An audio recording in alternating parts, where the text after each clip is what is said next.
لا إله إلا الله وحده لا شريك له وأشهد أن سيدنا ومولانا محمدا عبده ورسوله أما بعد فأعوذ بالله من الشيطان الرجيم بسم الله الرحمن الرحيم واعتصموا بحبل الله جميعا ولا تفرقوا واذكروا نعمة الله عليكم إذ كنتم أعداء فألف بين قلوبكم فأصبحتم بنعمته إخوانا وقال النبي صلى الله تعالى عليه وسلم المسلم أخو المسلم لا يخذله لا يظلمه بحسب امرئ من الشر أن يحقر أخاه المسلم وقال النبي صلى الله تعالى عليه وسلم انما بعثت لأتمم مکارم الاخلاق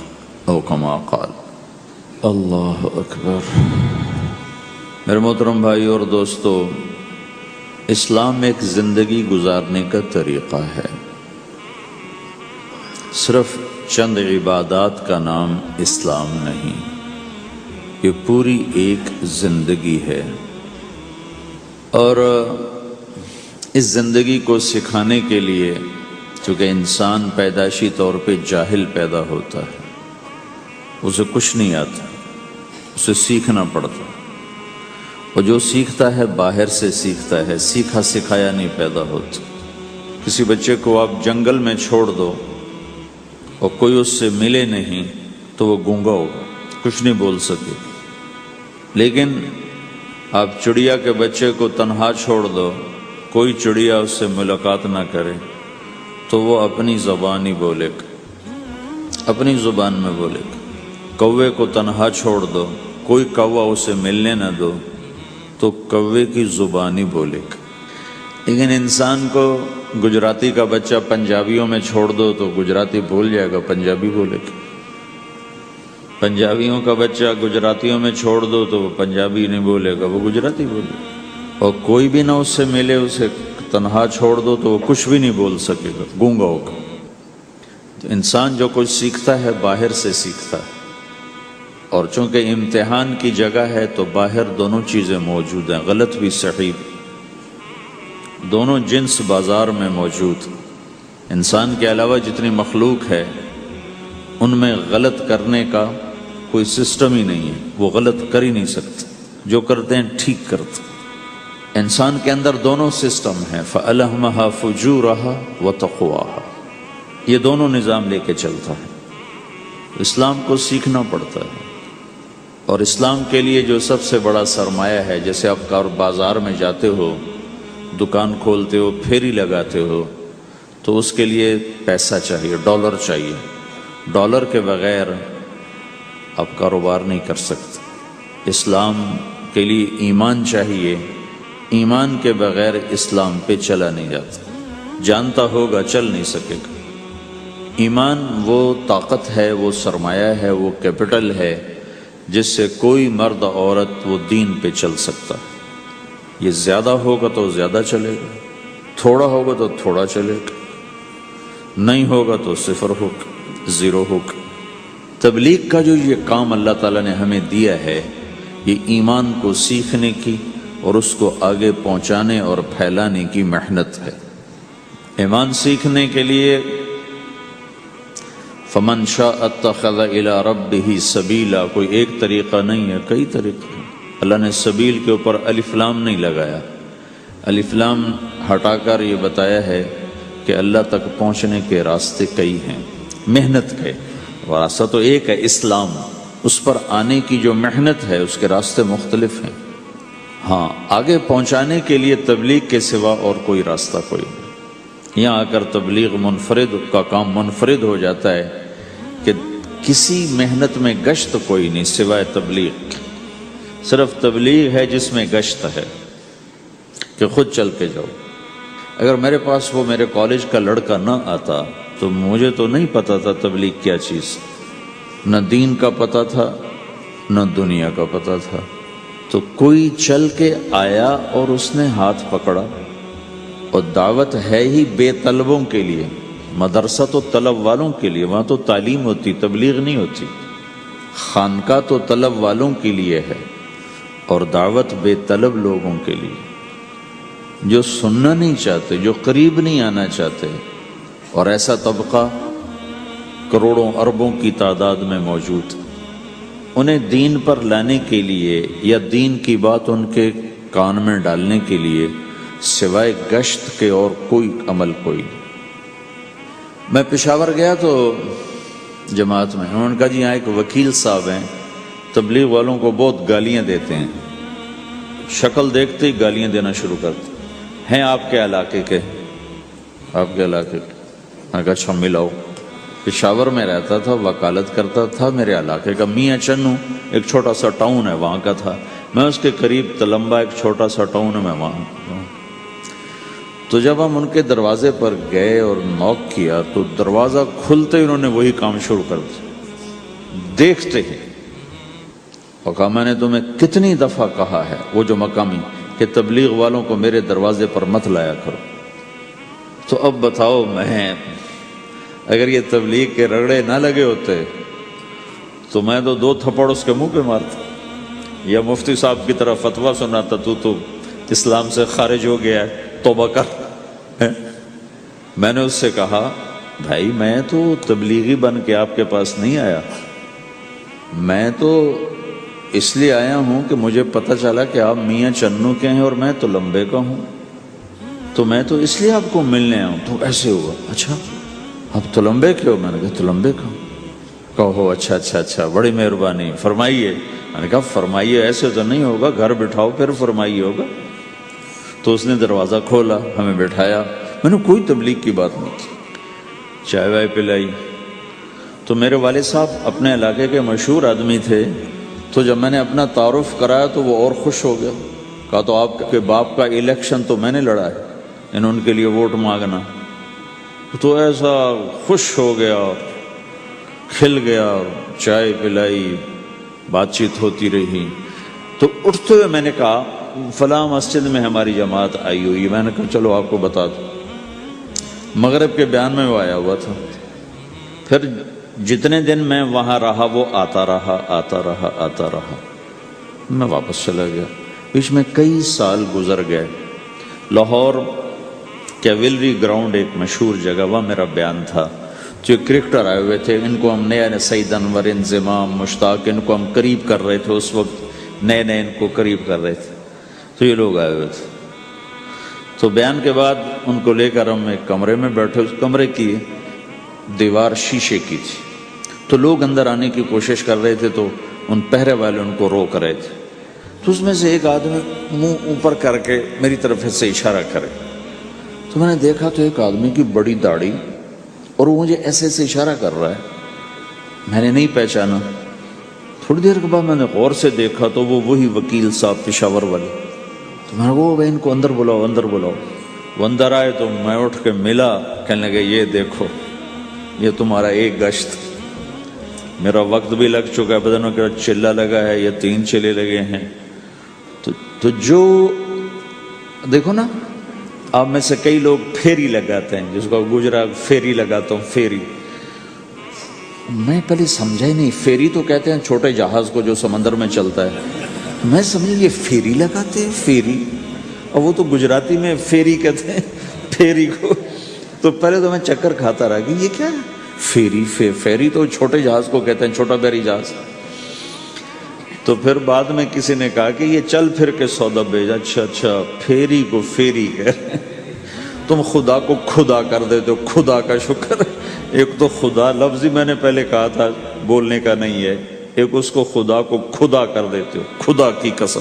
تو تم پھیری لگاتے لگاتے گاہک بنا لیتے ہو، نہیں بناتے ہو؟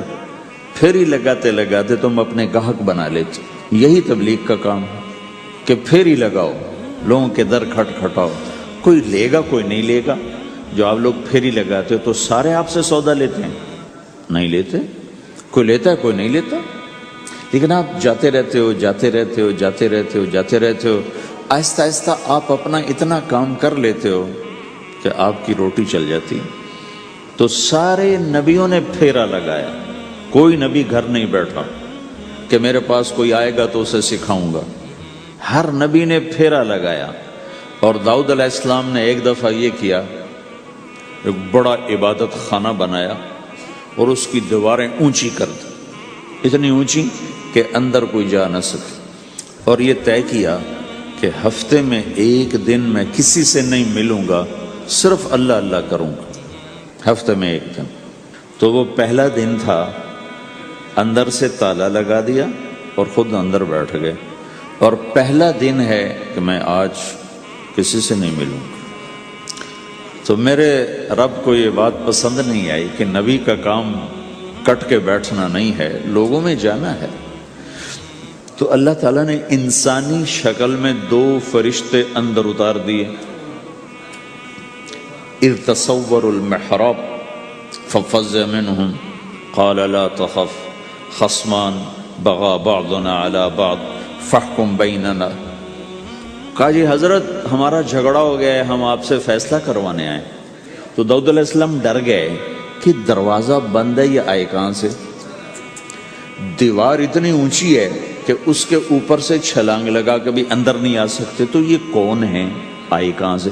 دروازے کو دیکھیں تالا لگا ہوا ہے، دیوار کو دیکھیں اتنی اونچی ہے، تو کون چھلانگ لگا کے اندر آئے گا؟ تو ڈر گئے. تو کہنے لگے جی آپ ڈرے نہیں، ہمارا جھگڑا ہو گیا. کہ کیا جھگڑا ہے؟ کیا جھگڑا ہے؟ کہ ان ھذا اخی لہ 99 نعجہ ولی نعجۃ واحدہ فقال اکفلنیها وعزنی فی الخطاب. یہ میرا بھائی ہے، اس کے پاس 99 بکریاں ہیں، بھیڑیں، 99 بھیڑ ہے، اور میرے پاس ایک ہے. یہ مجھے کہتا ہے ایک بھی مجھے دے دے، میری 100 پوری ہو جائے. تو آپ بتاؤ یہ غلط کر رہا ہے کہ ٹھیک کر رہا ہے؟ اب یہ فیصلہ تو آپ چھوٹے سے بچے سے بھی کروا سکتے ہو. نہیں، یہ تو لطیفہ سا بن گیا داؤد علیہ السلام کے لیے، لطیفہ بن گیا کہ ایک آدمی کہتا ہے جی میرے پاس 99 ہے، تیرے پاس ایک ہے، تو ایک مجھے دے دے، میری 100 ہو جائیں. تو داؤد علیہ السلام سوچ میں پڑ گئے یہ چکر کیا ہے. تو ایک دم ان کو خیال آیا کہ اوہ، جیسے میرے رب نے مجھے پیغام بھیجا ہے کہ داؤد تجھے بندوں کو دعوت دینے کے لیے بھیجا ہے، مصلی پر بیٹھنے کے لیے نہیں بھیجا. ہاں مصلی پر بیٹھنا ہے، اس کے لیے رات ہے. قم اللیل الا قلیلا نصفہ او انقص منہ قلیلا او زد علیہ ورتل القرآن ترتیلا. چل ومن اللیل فتہجد بہ نافلۃ لک عسیٰ ان یبعثک ربک مقاما محمودا. رات ہے، آ جاؤ. ان ناشئۃ اللیل ہی اشد وطئا واقوم قیلا. آجا آجا، رات بڑی مزے کی چیز ہے، تو اور میں تنہا. فاذا فرغت فانصب والى ربک فارغب. آ جاؤ. تتجافى جنوبهم عن المضاجع يدعون ربهم خوفا وطمعا ومما رزقناهم ينفقون. رات تیری میری، دن میرے بندوں کے لیے.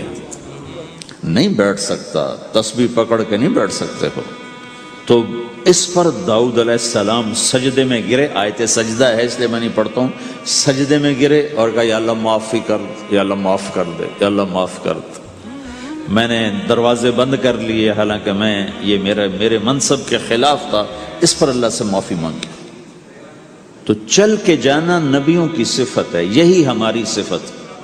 اس امت کو یہ کام دیا گیا کہ یہ اوروں کے پاس جا کے اپنا سودا پیش کر، اپنوں کو بھی سنبھالے اور غیروں تک بھی پہنچے. نہیں سنتے پھر جاؤ، نہیں سنتے پھر جاؤ، کیونکہ دلوں کا پھیرنا اللہ کے ہاتھ میں ہے. تیرے ذمہ آواز لگانا ہے. اللہ تعالیٰ نے تقسیم کر دی. قم اللیل الا قلیلا، رات اللہ کے پاس آ جا. دن میں کیا کر، ان لک فی النہار سبحا طویلا، تیرا دن میں کام بہت زیادہ ہے. سبحا طویلا، دعوت کے کام کو تیرنے سے تشبیہ دی ہے. سبح تیرنے کو کہتے. اللہ کے نبی کا ایک گھوڑا تھا جس کا نام تھا سبحہ، میں نے بتایا تھا پہلے دن. وہ اتنا تیز چلتا تھا جیسے تیر رہی ہو، اس لیے اللہ کے نبی نے خود اس کا نام سبحہ رکھا تھا، تیرنے والا. تو تبلیغ کے کام کو تیرنے سے تشبیہ دی کہ آپ نے لمبا تیرنا ہے. اور مکے میں تو پانی کوئی نہیں، تو کہاں تیرنا ہے جی؟ سارے مکے میں پانی کا قطرہ کوئی نہیں، زمزم کے کنویں کے سوا، تو تیرنا کہاں ہے؟ یہ اس دعوت کے کام کی بڑی خوبصورت تصویر ہے. سبحا طویلا، حالانکہ اللہ فرماتا ہے ان لک فی النہار شغلا طویلا عملا عظیما جہدا طویلا، لیکن سبحا طویلا، جو آدمی چل رہا ہوتا ہے اگر وہ بیٹھ جائے تو کوئی نقصان تو کوئی نہیں، گاڑی چلا رہا ہے کہیں گاڑی روک لے تو کوئی نقصان تو کوئی نہیں، تھوڑی دیر سے پہنچ جائے گا، کہیں گاڑی کھڑی کر کے کافی پینے لگ گیا تو کوئی مسئلہ تو کوئی نہیں ہے، آدھا گھنٹہ دیر سے گھر پہنچ جائے گا۔ تیرنے والا پانی میں اتر گیا، اب یہ رک سکتا ہے؟ کیوں بھائی؟ اگر یہ کافی پینے کا ارادہ کرے تو کہاں جائے گا؟ تو مچھلی کے پیٹ میں جائے گا۔ پانی میں اترنے کے بعد اختیار ختم ہے، اب تیرنا ہے۔ کہاں تک؟ دوسرا کنارہ جب تک ہاتھ میں نہیں آتا تیرنا ہے، سبحاً طویلا، جب تک آخرت کا کنارہ ہاتھ میں نہیں آتا۔ اے میرے نبی، تجھے دعوت کا کام کرتے ہی رہنا ہے، کرتے ہی رہنا ہے، کرتے ہی رہنا ہے، تیری چھٹی کوئی نہیں۔ سبحاً میں یہ اشارہ تھا کہ چھٹی کوئی نہیں، یہ موت تک کا کام ہے۔ وَاعْبُدْ رَبَّكَ حَتَّى يَأْتِيَكَ الْيَقِينُ۔ آئے ہائے، جب یہ آیت اتری یا ایھا المدثر قم فانذر وربک فکبر، اے میرے محبوب اٹھ جا، اٹھ جا، میرا پیغام سنا، تو لیٹا ہوا ہے۔ تو اس پر آپ نے کہا خدیجہ انقطع ایام النوم والراحہ، میرے آرام کے دن چلے گئے، میرے سونے کے دن چلے گئے، میرے رب نے مجھے کہا ہے اٹھ جا اور میرا پیغام سنا۔ تو اس وقت تو کوئی جاننے والا نہیں تھا، تو پہلے آپ چپ کے بات فرما رہے تھے، پھر اللہ نے کہا کھل کے کہہ، تو پھر آپ نے کہا میں خدیجہ میں کس کو کہوں، میری کون سنے گا، من ادعو من یستجیب۔ تو حضرت خدیجہ نے عرض کی یا رسول اللہ آپ دعوت دینے میں پہل کریں، میں لبیک کہنے میں پہل کرتی ہوں۔ تو بھائیو، دعوت ہمارا سرمایہ ہے، دعوت سے ایمان بنتا ہے، ایمان سے عمل بنتا ہے۔ تو اگر آپ اس دعوت میں حرکت کرتے رہو گے، ان لک فی النہار سبحا طویلا، کل میں نے اس پر تھوڑی تفصیل سے بات کر دی تھی، آج میں اس سے اگلی بات کرنا چاہتا ہوں، لیکن اس کو بار بار سننا اس لیے ضروری ہے کہ آدمی بڑی جلدی بھول جاتا ہے، اور نفع سامنے نہ ہو تو اس کے لیے قدم اٹھانا، مال لگانا مشکل ہو جاتا ہے۔ آپ پھیری بھی تو لگاتے ہو، تو شام کو پیسہ ہاتھ میں آتا ہے تو تھکاوٹ چلی جاتی۔ میں نے ایک شخص سے کہا تھوڑا تبلیغ میں وقت دے دو بھائی، کہا جی مجھے گولیاں لگی تھیں تو اس کے بعد میرے بدن میں درد ہوتا ہے تو میں ٹائم نہیں دے سکتا، لیکن میں اسے دیکھتا تھا وہ صبح سے شام تک اپنے دکان پہ کھڑا ہوتا تھا، کھڑا ہو کے کام کرتا تھا۔ تو ایک دن میں نے اس سے پوچھا یہ تو دکان پہ کھڑا ہوتا ہے، اس کا درد تمہیں نہیں ہوتا؟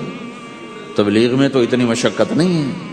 وہ کہنے لگا جی روز درد بہت ہوتا ہے، لیکن میں جب شام کو پیسے گنتا ہوں تو سارا درد چلا جاتا ہے، سارا درد چلا جاتا ہے۔ تو اب آپ تبلیغ میں 3 دن کے لیے گئے تو کچھ لگا کے آتے ہو، ہاتھ میں تو کچھ بھی نہیں ہوتا، اور چلے کے لیے جاؤ تو کچھ لگتا ہے، ہاتھ میں تو کچھ بھی نہیں آتا۔ 4 مہینے کے لیے جاؤ تو کچھ لگتا ہے، ہاتھ میں تو کچھ بھی نہیں آتا۔ تو وہ جذبہ پیدا نہیں ہوتا لگانے کا، تھکنے کا، تھکانے کا، جیسے دنیا میں پیدا ہوتا ہے کہ اس کی واپسی نظر آ رہی ہوتی۔ تو اس لیے بار بار ضرورت ہے اس کو سننے اور سنانے کی کہ اللہ نے اس امت کو یہ منصب دیا ہے، کنتم خیر امت اخرجت للناس، تم سب سے بہترین امت ہو، تمہیں نکالا گیا ہے۔ کیا کرتے ہو؟ تأمرون بالمعروف وتنہون عن المنکر وتؤمنون باللہ، بھلائی کی بات کرتے ہو، برائی سے روکتے ہو، صلہ مجھ سے لیتے ہو، تؤمنون باللہ، صلہ مجھ سے لیتے ہو، اللہ پہ ایمان لاتے ہو۔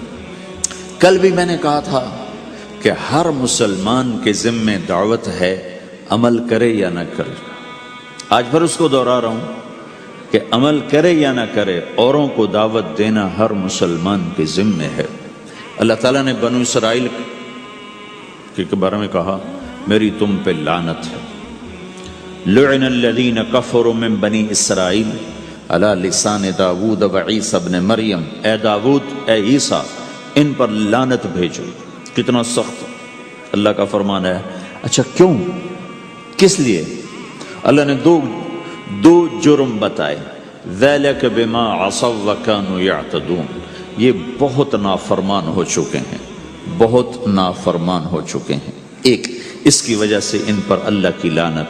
دوسرا کیا ہے؟ كَانُوا لَا يَتَنَاهُونَ عَن مُنْكَرٍ فَعَلُوهُ، جو گناہ خود کر رہے ہوتے ہیں اس سے اوروں کو نہیں روکتے۔ كَانُوا لَا يَتَنَاهُونَ، نہیں روکتے تھے، عن منکرن، اس گناہ سے، فعلوہ، جسے وہ خود کر رہے ہوتے تھے۔ تو اس سے پتہ چلا کہ اگر کوئی نافرمانی بھی کر رہا ہے تو کسی کو اگر دیکھتا ہے نافرمانی کرتے تو اسے سمجھانا اس کے ذمے ہے۔ اللہ یوں کہہ رہا ہے کہ کم وقت خود تو برائی کر رہا تھا تو کسی کو روکتا تو صحیح۔ دونوں ہی کام نہیں کیے، نہ خود چھوڑا نہ کسی اور کو روکا۔ تو بھائیو، حرکت کرتے رہنا، اس حرکت میں بڑی طاقت ہے۔ ساری کائنات حرکت میں، اگر رک جائے تو تباہی۔ زمین حرکت کر رہی ہے، سورج حرکت کر رہا ہے، چاند ستارے، ہر شے حرکت میں۔ تمہاری زمین 66,000 کلومیٹر فی گھنٹہ کی رفتار سے روزانہ بھاگی جا رہی۔ پتہ چلا کہ پاناما بمے دونوں سمندروں کے 66,000 کلومیٹر فی گھنٹہ کی رفتار سے دوڑا جا رہا ہے۔ تمہارا سورج 6 لاکھ میل 9 لاکھ کلومیٹر فی گھنٹہ کی رفتار سے دوڑتا جا رہا ہے۔ حرکت کے ساتھ زندگی ہے، حرکت ختم ہوگی زندگی ختم ہو جائے گی۔ اب لوگوں نے حرکت کی، اپنے ملکوں کو چھوڑ کر آئے، اللہ نے آپ کو روزگار دے دیا، باعزت روزگار دے دیا۔ تو بھائیو، اللہ کے دین کے لیے حرکت کرتے رہنا، عمل بھی آ جائے گا انشاءاللہ۔ ایک دن دیکھو گے زندگی بدلے گی۔ ہمارے بزرگ تھے، ساتھی فوت ہو گئے، تو ان کا بیٹا PIA میں کیپٹن تھا، جہاز اڑاتا تھا۔ تو انہوں نے کہا بیٹا نماز پڑھ لیا کر۔ کہا ابا فرصت نہیں ملتی، بہت کام ہوتا۔ کہا اچھا چلو نماز کے وقت ایک آدمی کو دعوت دے دیا کر، 5 نمازیں ہیں، 5 دفعہ دعوت دے دیا کر۔ وہ کہنے لگا میں دعوت دوں؟ خود تو میں پڑھتا نہیں، دوسرے کو کیسے دعوت دوں؟ کہا بیٹا ایک تو میری مان لے، نماز کا انکار کیا ہے تو یہ تو مان لے کہ چلو کسی کو کہہ دیا کر کہ بھائی نماز پڑھا کرو۔ کہا چلو یہ تو آسان ہے، میں کہہ دوں گا۔ تو اس نے اپنے ابا کی بات مان لی، ہر نماز پہ 1-2 کو کہہ دیتا بھائی نماز پڑھا کرو۔ اس کے والد فوج میں جرنیل تھے، یہ کیپٹن تھا، دونوں کی ملاقات نہیں ہوئی۔ 6 مہینے بعد باپ بیٹا کی ملاقات ہوئی تو دیکھا تو کپتان صاحب کی داڑھی بھی اور ماتھے پہ محراب بھی۔ انہوں نے کہا بیٹا یہ کیا ہوا؟ کہا آپ نے مجھے پھنسا دیا۔ وہ جب میں لوگوں کو کہتا رہا تو میرے اپنے اوپر اثر ہونا شروع ہو گیا کہ میں اپنے آپ کو ملامت کرنے لگا کہ اوروں کو تو کہہ رہا ہے، خود تو پڑھتا نہیں۔ کہا اس نے مجھے کھڑا کیا اور میں نماز پہ آیا۔ پھر ایک دن شیو کرنے لگا، شیشے میں کھڑا دیکھ رہا تھا، تو میں نے کہا جب اللہ کو سجدہ کر رہا ہوں تو چہرے پہ نبی کی سنت بھی ہونی چاہیے۔ تو میں نے سیفٹی بھی پھینک دی، میں داڑھی بھی رکھ لی۔ تو تبلیغ کا کام کرتے رہنا، ہم فرشتے نہیں بن سکتے۔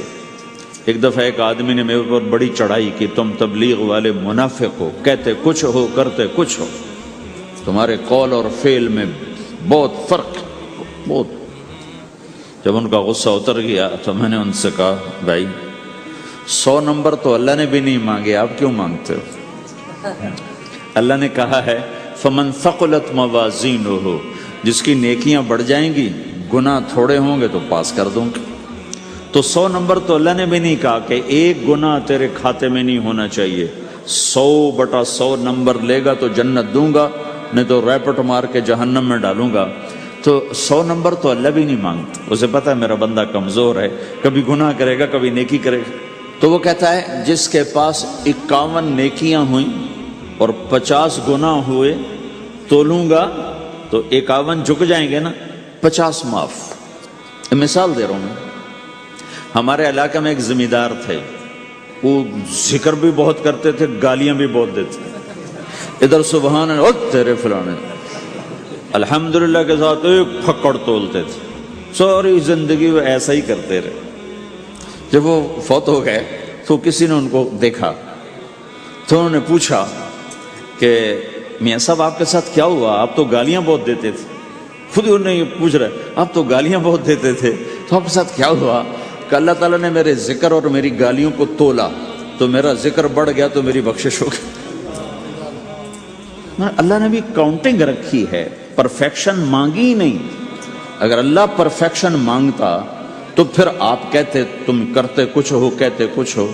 اگر میں کہتا صحیح ہوں تو ایک نیکی تو کر رہا ہوں، اور کرتا نہیں ہوں تو ایک گناہ کر رہا ہوں۔ کیا پتا میرا رب میرے کہنے کے طفیل میرے نہ کرنے کو معاف کر دے۔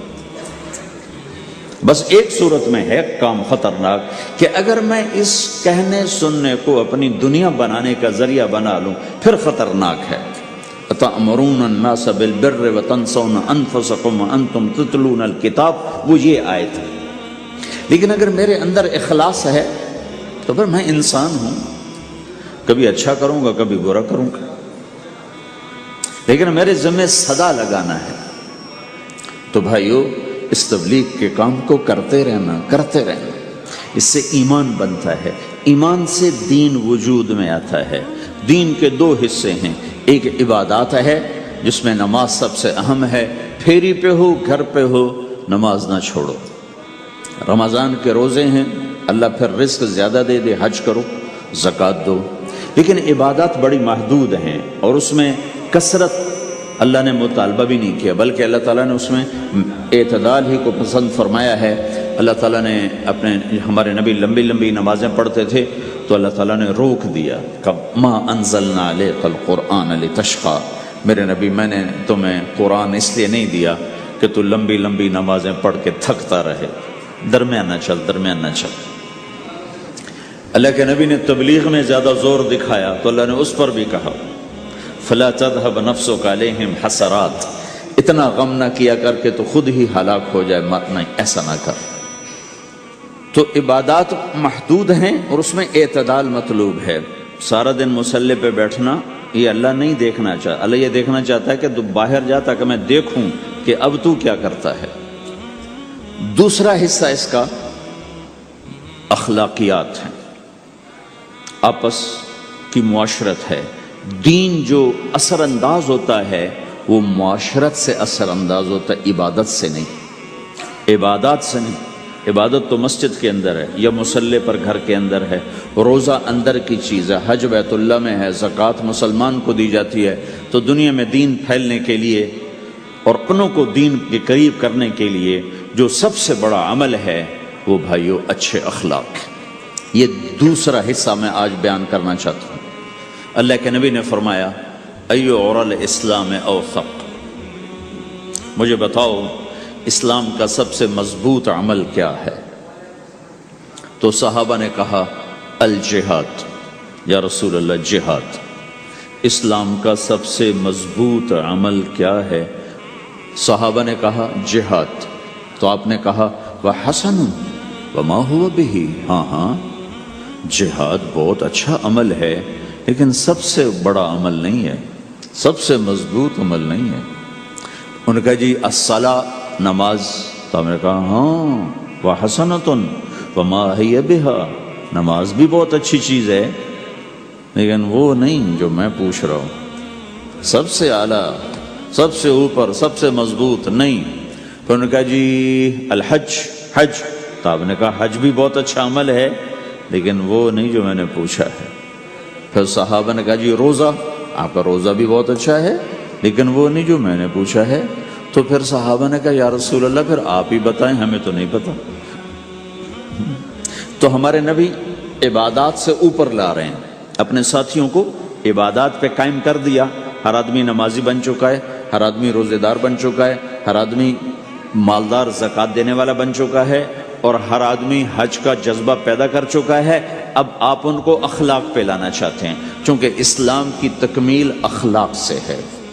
اسلام کو تشبیہ دی گئی ہے گھر کے ساتھ، بنی الاسلام علی خمس، تو بنیا کا لفظ عمارت پر بولا جاتا ہے۔ تو اسلام کی بنیاد میں ہے کلمہ، نماز، روزہ، حج، زکوٰۃ۔ اگر اس مسجد کی بنیادیں بھر دی جائیں تو اس کو مسجد تو نہیں کہیں گے نا۔ ہاں جی بنیادیں ڈال دی ہیں، چھت ڈالنی ہے، جب چھت پڑے گی تو پھر یہ مسجد کہلائے گی۔ تو اسلام کی بنیاد قائم ہو چکی تھی، اب آپ چھت ڈالنا چاہتے تھے۔ چھت کیا ہے؟ وہ اچھے اخلاق ہیں، تو اب آپ ان کو اوپر لا رہے ہیں۔ تو آپ نے جب پوچھا تو انہوں نے وہی کہا جو انہوں نے ابھی سیکھا تھا، نماز، روزہ، جہاد، حج، لیکن آپ نے سب کی نفی کر دی، نہیں یہ بھی نہیں، یہ بھی نہیں، یہ بھی نہیں، یہ بھی نہیں۔ کہا اچھا یا رسول اللہ آپ بتائیں، تو آپ نے فرمایا ان اوثق عرى الاسلام الحب للہ والبغض للہ، اسلام کا سب سے مضبوط عمل وہ آپس میں اللہ کے لیے محبت کرنا ہے۔ اسلام کا سب سے مضبوط عمل وہ آپس میں اللہ کے لیے محبت کرنا ہے۔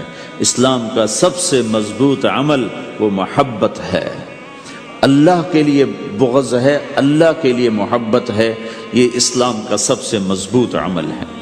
تو بھائیو، یہ چھوٹا سا معاشرہ اسلامی بن جائے، اس کے لیے بنیاد میں نے پہلے بتا دی، اب چھت بتا رہا ہوں، وہ ہیں اچھے اخلاق۔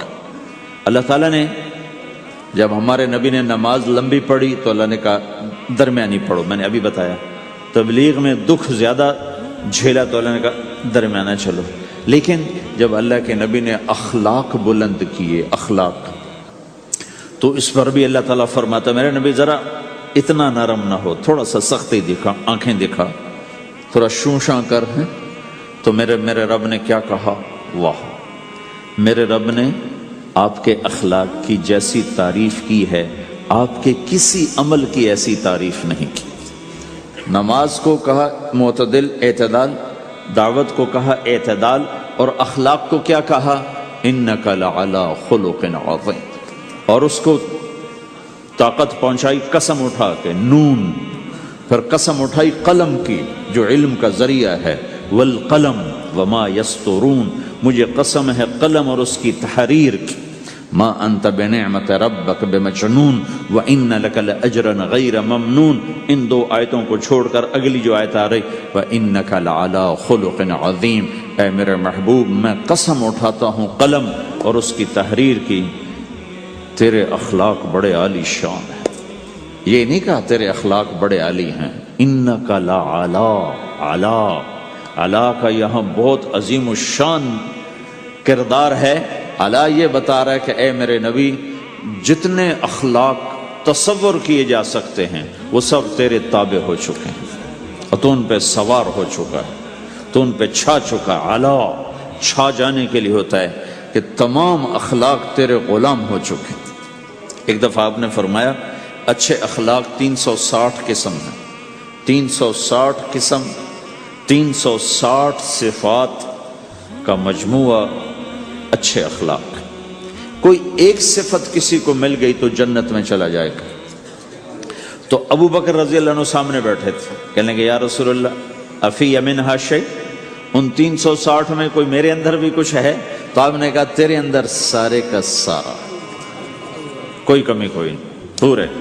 یہ آپ نے اور کسی کو نہیں کہا، صرف آپ نے یہ ابو بکر سے فرمایا کہ ابو بکر تیرے اندر پورے اخلاق 360۔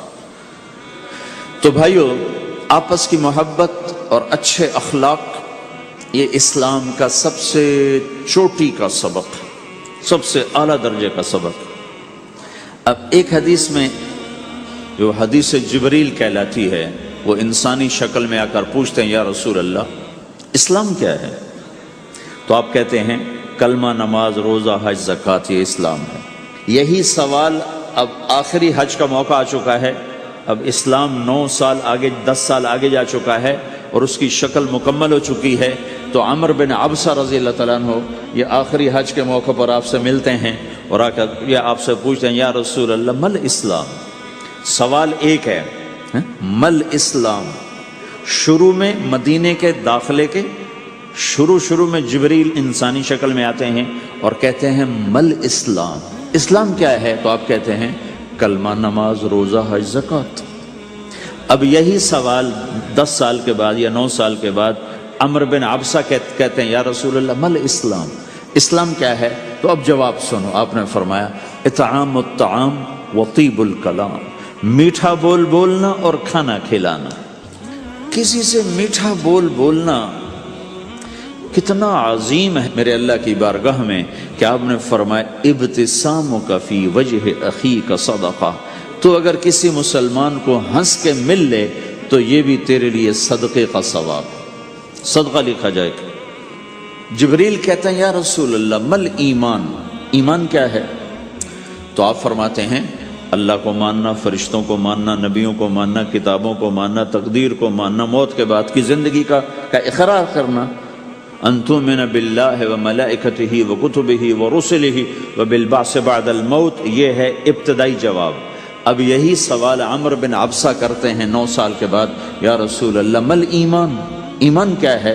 تو آپ نے فرمایا الصبر والسماحہ، صبر کرنا، معاف کرنا۔ سوال ایک ہے، جواب 2 ہیں۔ کیوں کہ جگہ اور نوعیت بدل چکی ہے۔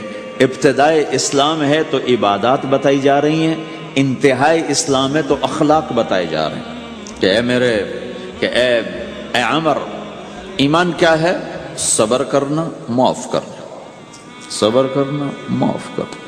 تو بھائیو، جو ہمارا معاشرہ بنے گا اسلامی، گھر میں باہر، وہ بنے گا اچھے اخلاق سے، عبادت سے نہیں، علم سے نہیں، تبلیغ سے نہیں، وہ بنے گا اچھے اخلاق سے، میٹھے بول بولنے سے، درگزر کرنے سے، معاف کرنے سے، سہ جانے سے، اور بازار میں سچائی۔ بازار میں میٹھا بول نہیں، وہ تو ہر تاجر مسکرا کے ملتا ہے، ہاں وہ تو کاروبار ہے مسکرانا۔ سچا بول، الصدق ینجی والکذب یہلک، میرے نبی نے فرمایا سچ نجات دیتا ہے اور جھوٹ ہلاک کر دیتا ہے۔ تو بازار کے اخلاق ہیں صحیح بولنا، صحیح تولنا، دھوکہ نہ دینا۔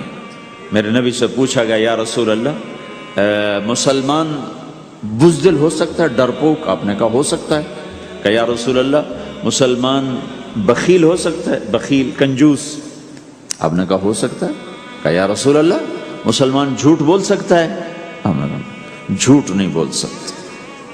آپ نے فرمایا میں اپنے امت میں ہر عیب کی توقع رکھتا ہوں کہ میرا امتی ہر گناہ کر سکتا ہے لیکن 2 کام نہیں کر سکے گا اگر وہ میرا امتی ہے، ایک جھوٹ کبھی نہیں بولے گا، ایک دھوکہ کبھی نہیں دے گا۔ اور یہ دونوں کام ہمارے پورے عروج پر ہیں۔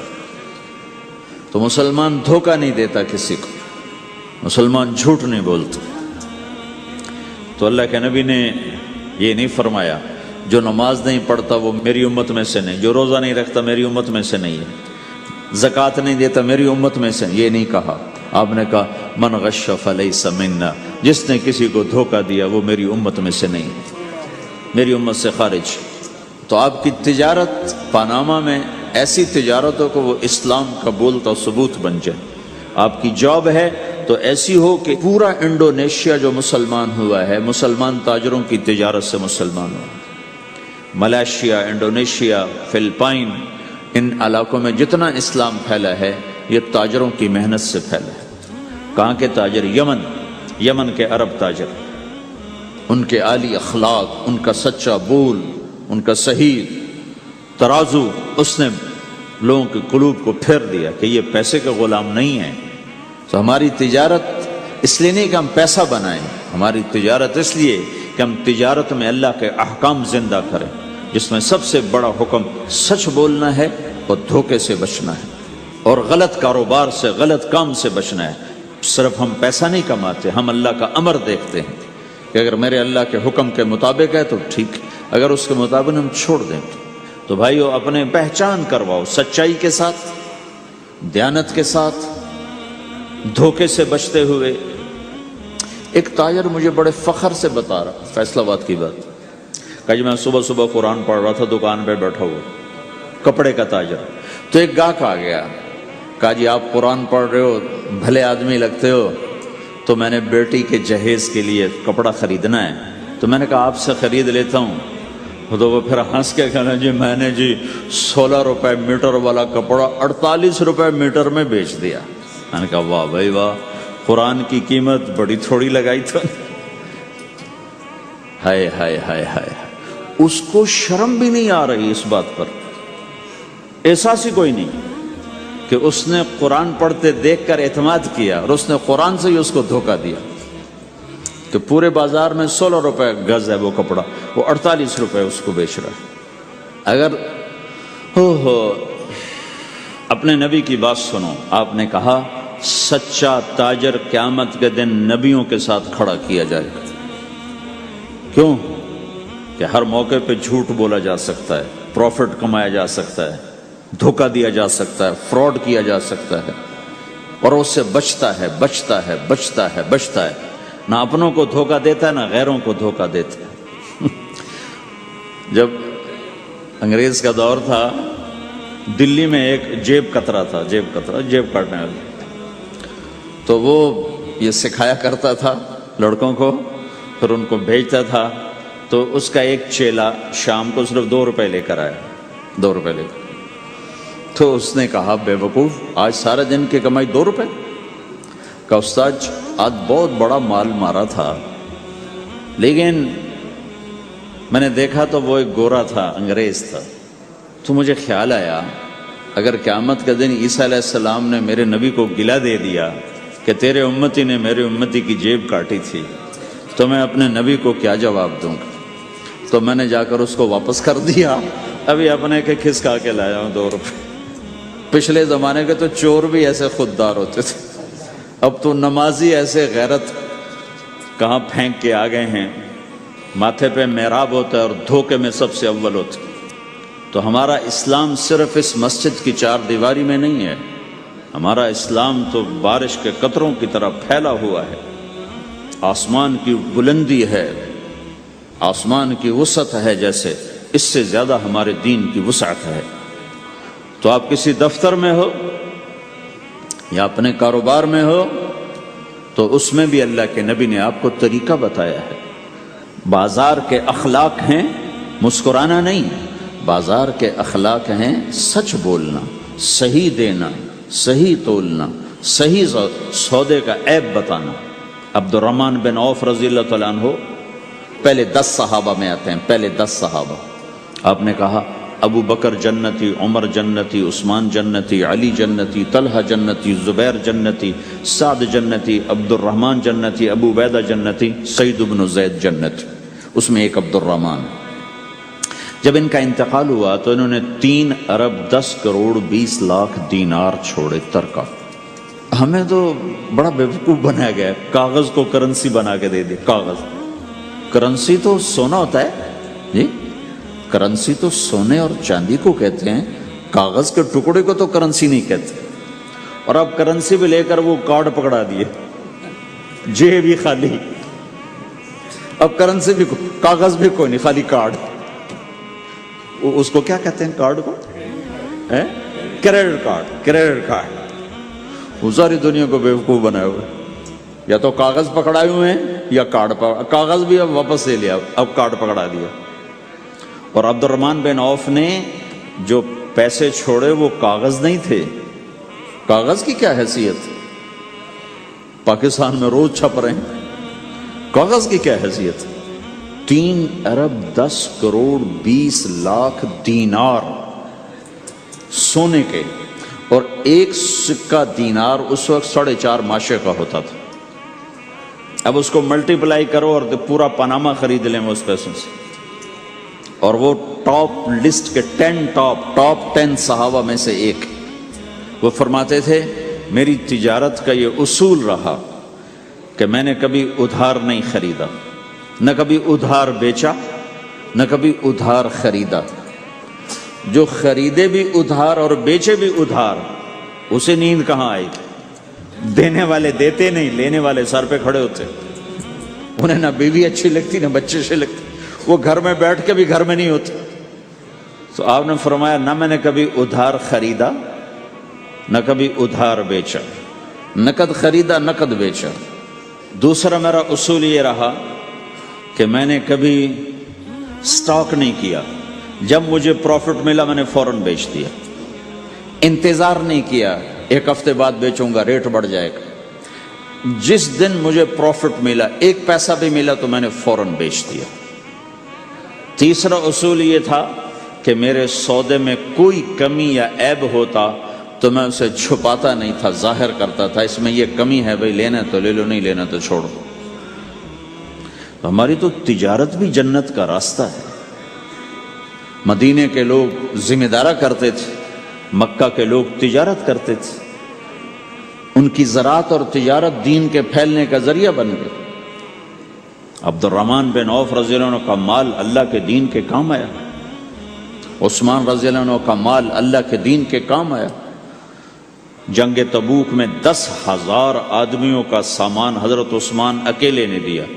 30,000 کا لشکر تھا تو 1/3 10,000 کا سارا سامان عثمان رضی اللہ عنہ نے اپنے گھر سے دیا، اور وہ دینار لا کے پیش کیے نا، تو اللہ کے نبی وہ دینار لے کر یوں کر رہے تھے، ایسے ایسے، اور کر رہے تھے ما علی عثمان اللہ یعمل بعد عثمان، آج کے بعد تو کچھ نہ کر، جنت واجب ہو گئی تیرے لیے۔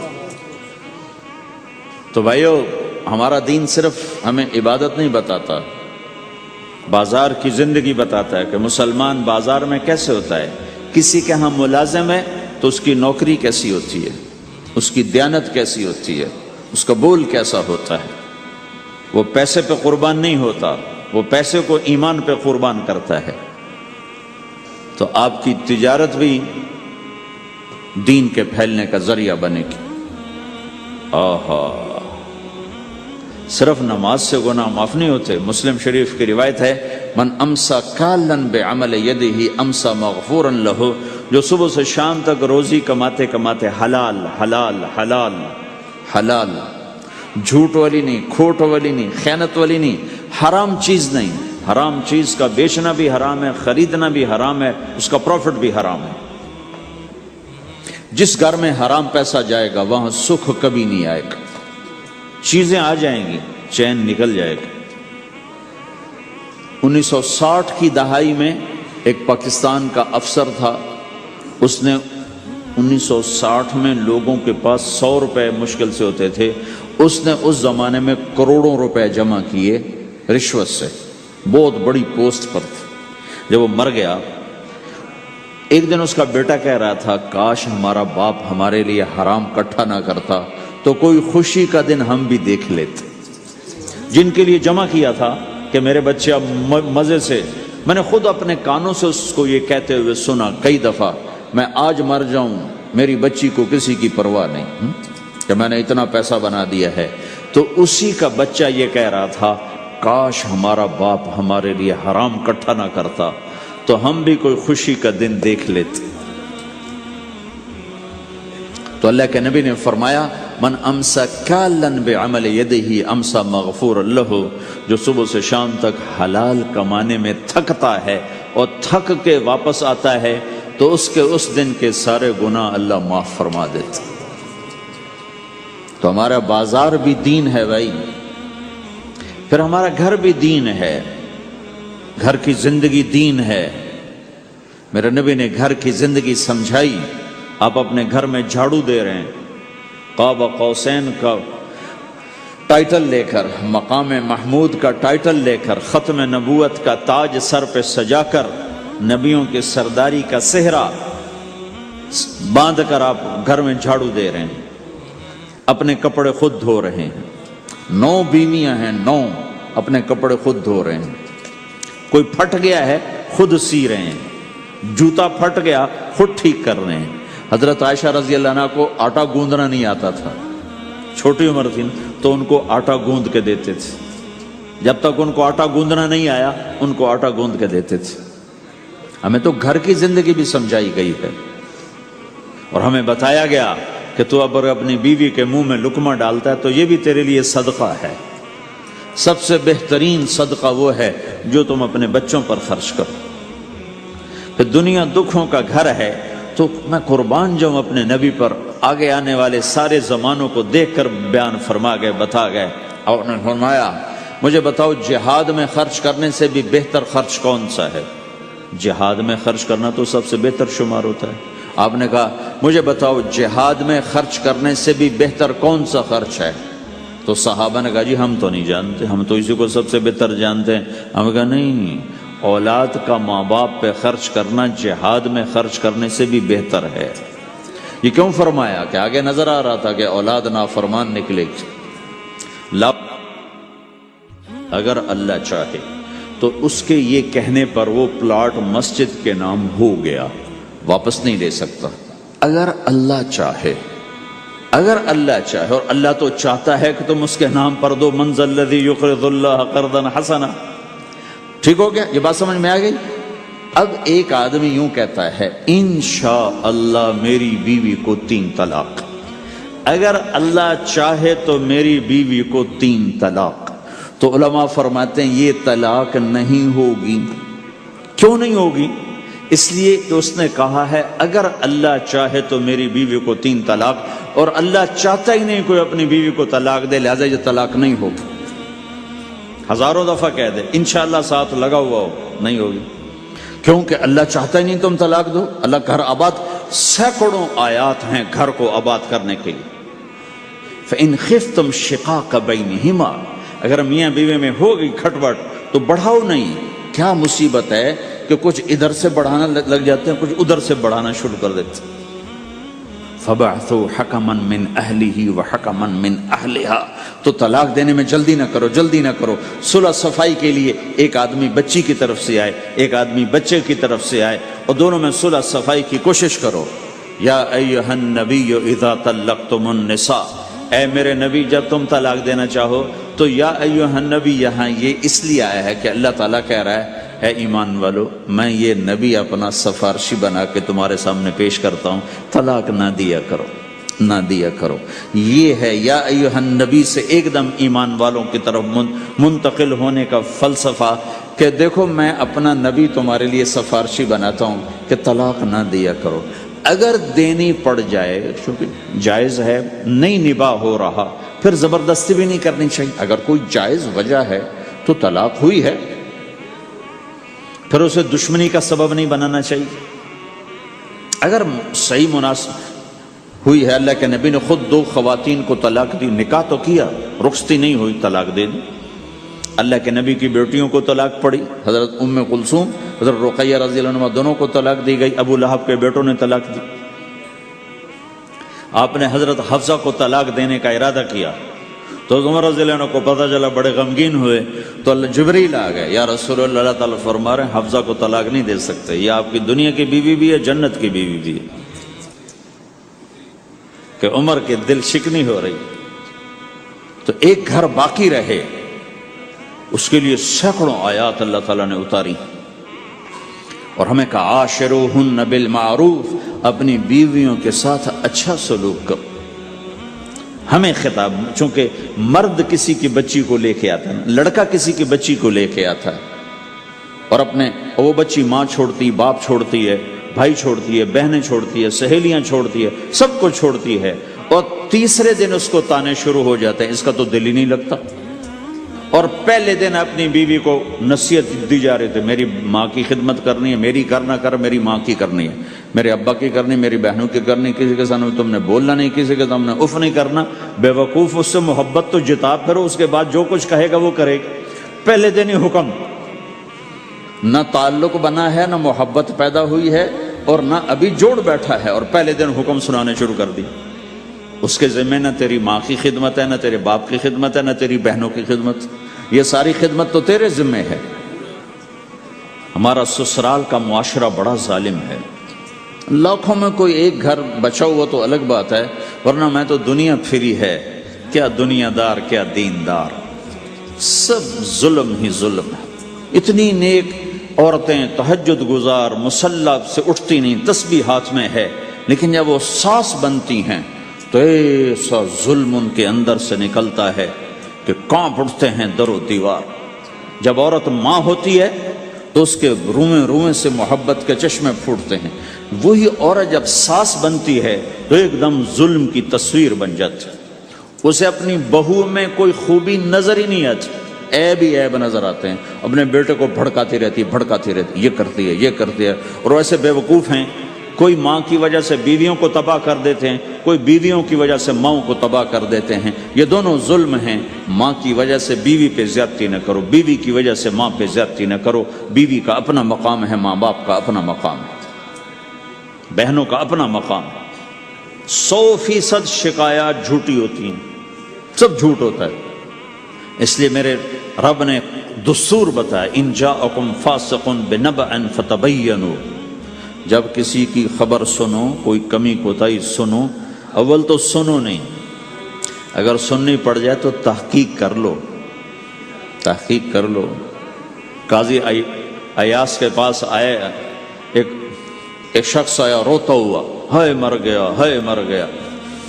تو ان کے ساتھ ایک آدمی بیٹھے تھے، کہنے لگے حضرت اس کا قضیہ جلدی سے سن لیں، بیچارہ بڑا مظلوم لگتا ہے۔ کہنے لگے چپ کر، یوسف علیہ السلام کے بھائی بھی رات کو روتے ہوئے باپ کے پاس آئے تھے۔ ہر رونے والا مظلوم نہیں ہوتا، ہر رونے والا مظلوم نہیں ہوتا۔ اپنے گھروں کی فضا بناؤ، کمی سنو ہی نہیں۔ تمہاری بیوی ماں کی کمی بتانے لگے، کہا مجھے نہ بتاؤ، تیری بڑی مہربانی۔ تمہاری ماں تمہاری بیوی کی کمی بتانے لگے، کہا اماں مجھے نہ بتاؤ، تیری بڑی مہربانی۔ گھر کی فضا ایسی بناؤ کہ کسی کی کمی کا تذکرہ نہ ہو، تو اللہ کی قسم تمہارا گھر جنت کا نمونہ بن جائے گا۔ یہ معاشرت کا دین بتا رہا ہوں، معاشرت کا دین۔ اپنی بیوی کی خوبیوں کی تعریف کرو، کمیوں پہ پردہ ڈالو۔ بیویوں کے ذمہ ہے خامد کی خوبیوں کی تعریف کریں۔ انسان حوصلہ افزائی کا محتاج ہوتا ہے۔ ایک بزرگ ہے اپنے کسی مرید کے گھر، تو وہاں انہوں نے کھانا کھایا، کھانا ان کو پسند آیا، کہنے لگے اپنی بیگم کو پردے میں بلاؤ۔ تو انہوں نے اپنی بیگم کو پردے میں بلایا، کہا بیٹی میں نے تیرا ہاتھ کا کھانا کھایا، بہت مزیدار تھا، اللہ تمہیں جزائے خیر دے، تم نے بہت اچھا پکایا۔ تو وہ زارو قطار رونے لگے۔ تو انہوں نے پوچھا بیٹی کیا ہوا؟ میں نے تو کوئی ایسی بات نہیں کی۔ کہ نہیں حضرت آپ کی بات پہ رونا نہیں آیا، رونا اس پر آیا ہے کہ 30 سال سے میں اس شخص کے ساتھ رہ رہی ہوں، کبھی ایک دفعہ اس نے میرے ہاتھ کے پکے کی تعریف نہیں کی۔ آپ گھر میں تشریف لائے، آپ نے پوچھا کوئی کھانے کو کچھ ہے؟ ام سلمہ رضی اللہ عنہ کا گھر، کہا یا رسول اللہ آج تو کچھ نہیں، سرکہ ہے۔ کہا واہ واہ واہ واہ، نعم الادام الخل، سرکہ تو بہت اچھا سالن ہے۔ سبحان اللہ، کیسے دلجوئی فرمائی اپنی بیگم کی، سرکہ تو بہت اچھا سالن ہے، یا تو نے نمک کم ڈال دیا، تو نے مرچی زیادہ کر دی۔ ہم رائمنڈ میں پڑھتے تھے نا، تو پکانا ہمارے ذمہ ہوتا تھا، تو ہمیں پتا کہ پکاتے ہوئے کیا گزرتی۔ جب 2-2 ہزار آدمی کی روٹی ہم پکاتے تھے، 5-5 بوری آٹا گوندا ہے ہاتھوں سے، 10-10 من کھڑے ہو کے روٹی لگائی ہے، سخت سردی میں بھی سخت گرمی میں بھی۔ سردی میں جب رات کو آٹا گونڈتے تھے ہم، تو ہمارے ہاتھ ایسے اکڑ، تم تو سردی دیکھتے ہی نہیں ہو، ہاتھ ایسے اکڑ جاتے تھے، اور صبح 4 بجے اٹھ کے روٹی پکانا شروع کرتے تھے۔ 2000 آدمی کی روٹی پکانی ہوتی تھی۔ تو اب کوئی آ کر کہتے انہیں کچی روٹی پکائی، تو جی دادا ایک تھپڑ اس کے منہ پہ مارے کہ 4 بجے کے ہم اٹھے ہوئے ہیں، پکا پکا برا حشر ہو گیا، کہتے کچی پکائی۔ بھائی صبر کر کے چپ کر کے کھا جا۔ مولانا الیاس صاحب رحمۃ اللہ علیہ ایک اپنے مرید کے گھر گئے، تو اس نے کھیر بنا کر پیش کی۔ اچھا نمک اور چینی ایک جیسے ہوتے ہیں، وہ دیہاتی عورت سمجھ نہ سکی، چینی کے بجائے نمک ڈال دیا۔ تو انہوں نے جا سب سے پہلے مولانا الیاس صاحب کے سامنے کھیر رکھی، تو آپ نے جو چکھی تو وہ تو تھی کڑوی۔ کہنے کہ بھائی واہ واہ واہ واہ واہ واہ، بڑی مزے کی کھیر، ساری لیا، میں اکیلا کھاؤں گا، کسی کو نہیں کھانے دوں گا۔ ساری کھیر کھا گئے، اس پر پردہ ڈالنے کے لیے۔ وہ تو جب انہوں نے کہا مولانا الیاس کا بچا ہوا تھوڑا سا، میں جب چکھا تو کڑوا، ہائے مر گئی، یہ تو سارا نمک ڈالا ہوا تھا۔ ایک دفعہ ہماری جماعت چنیوٹ میں تھی، تو ہمارے ساتھیوں نے چائے بنائی، تو وہ اندھیرا سا تھا، تو چینی کے بجائے نمک ڈال دیا اور دسترخوان پہ لے آئے، سب پی رہے۔ واللہ میں آنکھوں سے دیکھا بتا رہا ہوں، مولانا الیاس کا تو سنا بتا رہا ہوں، کسی ایک نے نہیں کہا کہ یہ کڑوی ہے، چپ کر کے پی رہے، چپ کر کے پی رہے، کسی ایک نے نہیں کہا۔ باہر ایک دیہاتی کھڑا تھا، تو میں نے اس کہا چاچا آتے نو چاہ پیواں، وہ آ گیا، اس نے پہلا گھونٹ بھرا ہوئے تھا، کوڑی ہے، اس نے بانڈا پھوڑ دی۔ پھر سارے ساتھی ہنس پڑے کہ چاچا ہم نے تو پردہ ڈالنے کی کوشش کی تھی خدمت والوں پر تو نہیں پردہ چاک کر دیا، بانڈا پھوڑ دیا۔